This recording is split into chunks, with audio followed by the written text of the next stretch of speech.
Amoebic മസ്തിഷ്ക ജ്വരം ബാധിച്ച കോഴിക്കോട് മെഡിക്കൽ കോളേജിൽ ചികിത്സയിലുള്ള 3.5 വയസ്സുകാരന്റെ ആരോഗ്യനില തൃപ്തികരമാണ്. കണ്ണൂർ പരിയാരം സ്വദേശിയായ കുട്ടി കാരാക്കുണ്ട് വെള്ളച്ചാട്ടത്തിൽ കുളിച്ചതായി ബന്ധുക്കൾ പറഞ്ഞു. പരിശോധനാ ഫലം 4 ദിവസത്തിനുള്ളിൽ ലഭിക്കും. ലിനറ്റ് വർഗീസായിരുന്നു. ലിനറ്റ്, ഇത്രയും നാൾ ഇതിനു മുൻപ് റിപ്പോർട്ട് ചെയ്യപ്പെട്ട അമീബിക് മസ്തിഷ്ക ജ്വരമെല്ലാം കൗമാരപ്രായക്കാരിലായിരുന്നു. ഇപ്പോൾ ഒരു കുഞ്ഞിലേക്ക് കൂടി ഈ രോഗം ബാധിച്ചിരിക്കുന്നു എന്ന റിപ്പോർട്ടുകൾ പുറത്തുവരുന്നു. കുഞ്ഞിന്റെ ആരോഗ്യനില എങ്ങനെയാണ്? പുറത്തുവരുന്ന വിവരങ്ങൾ?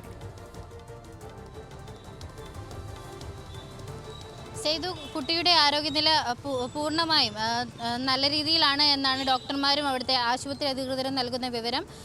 ഇന്നലെയാണ് സ്വകാര്യ ആശുപത്രിയിലേക്ക് കണ്ണൂരിൽ നിന്നും കുട്ടീനെ കോഴിക്കോടേക്ക് എത്തിച്ചത്. കുട്ടിയുടെ ആരോഗ്യനില പൂർണ്ണമായും നല്ല രീതിയിലാണ് തുടരുന്നതെന്നാണ് അറിയാൻ സാധിച്ചിരിക്കുന്നത്. ഇന്നലെയിൽ നിന്ന് ഒരുപാട് വ്യത്യാസം വന്നിട്ടുണ്ടെന്നും മരുന്നുകളോട് കുട്ടി പ്രതികരിക്കുന്നുവെന്നാണ് അറിയാൻ സാധിച്ചിരിക്കുന്നത്. ഇതേ സ്വകാര്യ ആശുപത്രിയിൽ തന്നെയാണ് കഴിഞ്ഞ ആഴ്ചയൊക്കെ ആയിട്ട് ചികിത്സയിലുള്ള 14 വയസ്സുകാരനും ചികിത്സയിലുള്ളത്. ആ കുട്ടിയും ഹോസ്പിറ്റൽ വിടാനായിട്ടുണ്ട് എന്നാണ് അധികൃതർ നൽകുന്ന വിവരം.